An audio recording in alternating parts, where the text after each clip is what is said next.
Thank you, Madam Chair. The first one is an appeal to the to the civil society there who are development partners. There is a general feeling in Tana River County that you avoid us, totally avoid us. We don't see you there. In fact, somebody, even when you are talking there, you reminded me because you talked about Kilifi County. He's our neighbor, but you never cross over. I don't know what we have done against you. If we have done something, we apologize. But we are asking you, please come. Because you also go to Lamu, you go to Garissa, I don't know. So it's a plea. Please come. We have new leadership now. We want to do business for the people. That's my first one. My second one is to the civil society. You have been very vibrant in filing matters in courts, particularly constitutional matters. But there are some that have, the net effect is negative. From my opinion, and I stand corrected if my other friends don't believe so, but like the CDF case, I don't know whether there were consultations and, you know, at least with parliamentarians, because the net effect is that if the monies are not reduced, are not released, and say they are taken to governors, as it seems the way to go now, there are small projects which will not be done, and small projects that used to be done that won't be done. I don't know whether some of these litigations can avoid court so that the issues can be, you know, debated and agreed upon, or consents be developed so that we are really partners and not, you know, fighting and giving fodder to the press. Thank you, Madam Chair.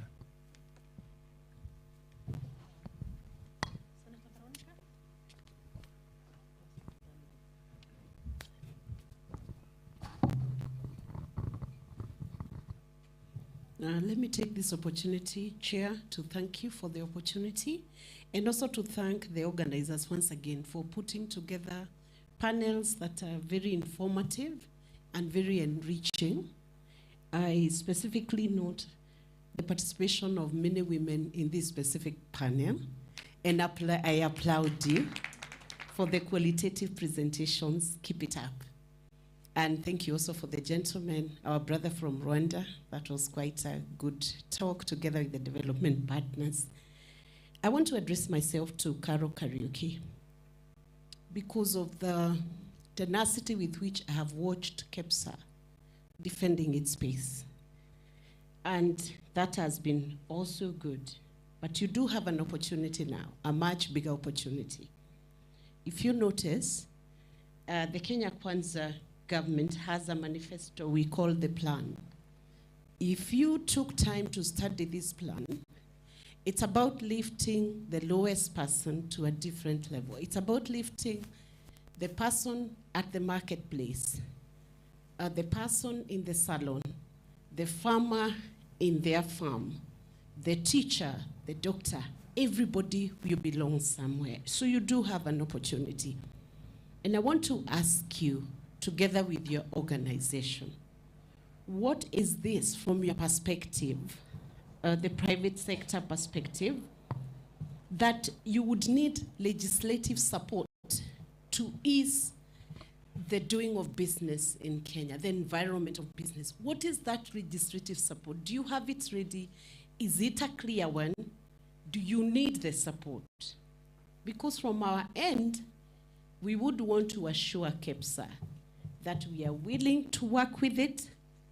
It is a matter of interest, it's a convergence of our interests, and we want to look at our performance within 1 year from today and say that we have moved Kenya from this GDP and we have grown to this GDP. Something tangible and realistic which we can tell Kenyans, and Kenyans themselves can feel we actually have pesa mfukoni.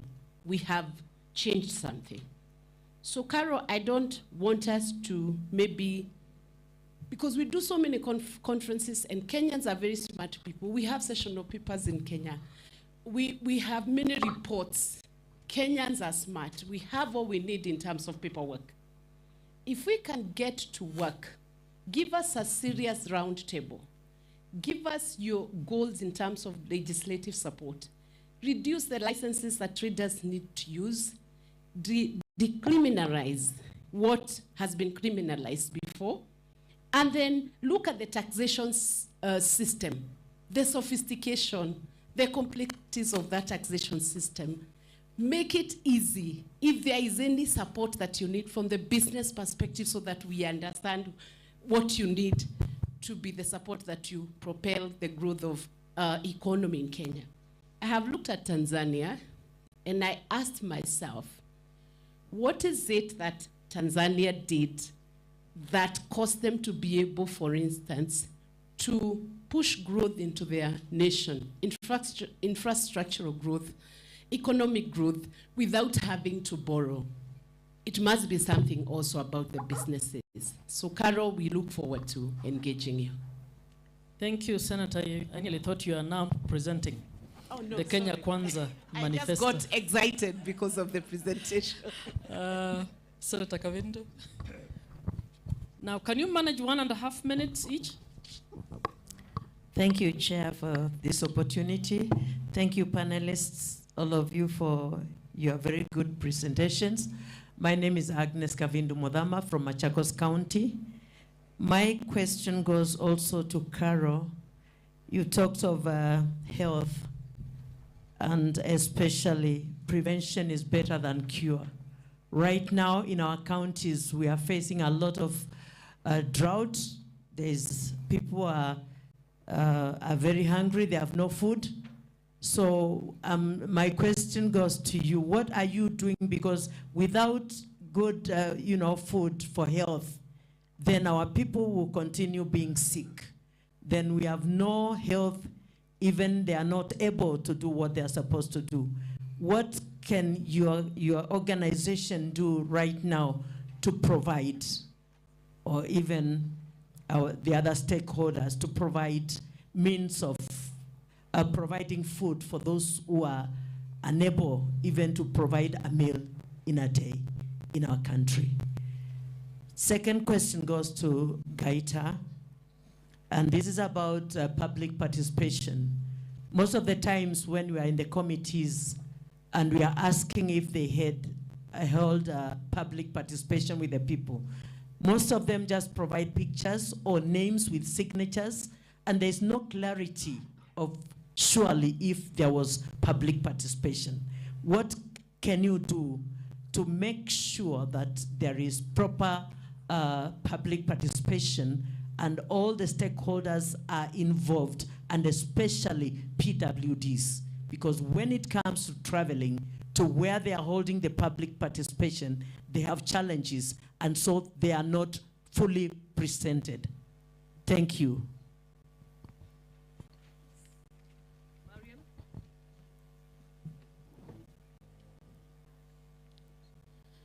Thank you, Mrs. Chair, and all protocol observed. My question goes to development partner. I'm from Mandera, a senator from Mandera.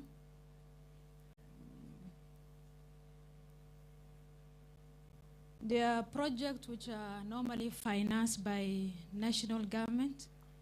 And again, the same project is financed by donors. So based on that, do you normally do your physical audit? If yes, why is that happening? Thank you. Deputy Speaker.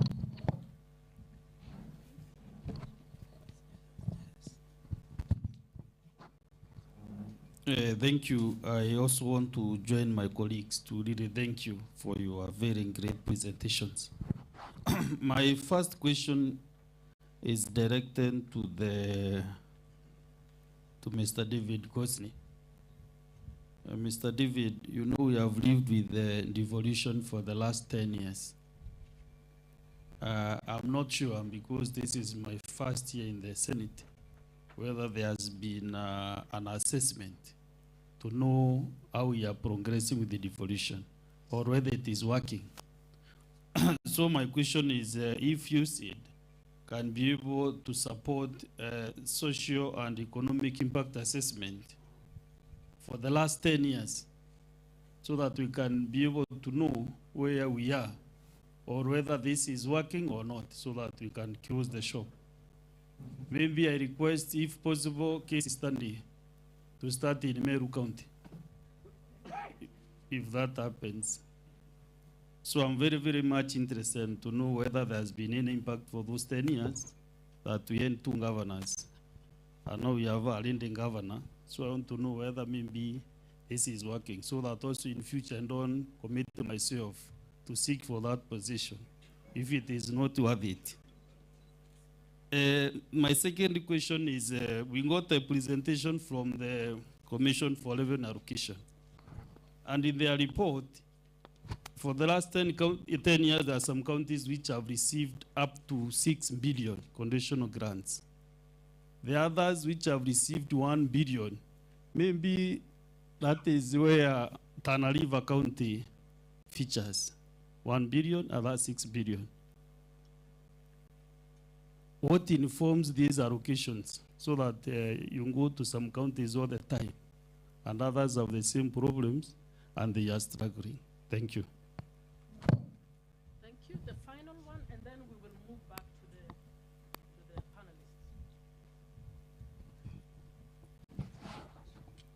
panelists. Thank you, Madam Chair, and all our panelists for the wonderful presentation. My name is Alan Chesang, Senator Trans Nzoia County. And my question goes to, I only have one question that goes to Carol, Ms. Carol Kariuki. And you really caught my attention when you talked about waste management. So I believe I'm really keen on waste management because before we even talk about health, I think we need to have a good environment. So I'm really keen on waste management because personally, I really want to know what is your plan. Personally, I've brought so many investors who really wanted to work with purposely Nairobi County to improve or put factories to control waste management in Nairobi. But we've really had stumble blocks and cartels in Nairobi County, which I am sure if we cannot do it in Nairobi, it is even difficult to do it in other parts of the county. So what is your plan in partnering with us and also working together to make sure that we control this waste management, because we know how important it is, and we also know the number of products that you can create if we have a proper factory in terms of managing this waste. It can create energy. We can use waste to create construction materials and so many other things. What is your plan as KEPSA in working together with us to improve waste management in this country? Thank you.